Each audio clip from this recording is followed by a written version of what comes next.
বিধাননগর থেকে শিলিগুড়ি এত দূর ডিস্টেন্সে পরপর 3টে ব্রাইড সাজানো তোমাদের সাথে শেয়ার করব। তার সাথে আমাকে যারা বুকিং করবে তাদের অনেকের একটা প্রশ্ন হয়ে দাঁড়িয়েছে যে দিদি তোমাকে কতদিন আগে বুকিং করতে হবে, তুমি যেহেতু সব ডেটে 2-3টে করে ব্রাইড সাজা। তো তাদের বলছি এমন কোনো ব্যাপার না যে আমাকে অনেক দিন আগেই বুকিং করতে হবে। এমন কিছু বিয়ের ডেট থাকে যেগুলো নাকি আমার অনেক দিন আগে থেকে বুকিং হয়ে যায়।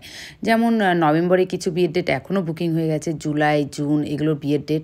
আবার এমনও কিছু ডেট আছে যেগুলো বিয়ের একদিন আগে পর্যন্ত আমি ফাঁকা থাকি, একদিন আগে কেউ বললেও আমাকে বুকিং হয়ে যায়। বা এমন ডেট আছে যেগুলো আমি বুকিং হইই না। আর হ্যাঁ, পুরো বিয়ের সিজনে এমন কিছু ডেট থাকে যেগুলোতে এত বিয়ে হয়, লক্ষ্মী পুজোর মতন বিয়ের ডেট যাকে বলে, যে ভালো দিন থাকে। তো সেই ডেটগুলোতে একটু প্রবলেম হয়ে যায় যে প্রথম থেকে এত বুকিং হয়ে যায় যে সেই ডেটগুলোই শুধু বিয়ের নেওয়াটা একটু প্রবলেম হয়ে যায়।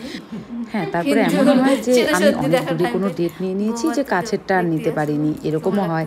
আর হ্যাঁ, আমি যখন 2-3টে করে ব্রাইড সাজাই তখন কিভাবে আমি মেনটেন করি, কিভাবে অনেকেরই প্রশ্ন, হ্যাঁ আমি ব্রাইডদের উপরে অনেক চাপ দিয়ে ফেলি।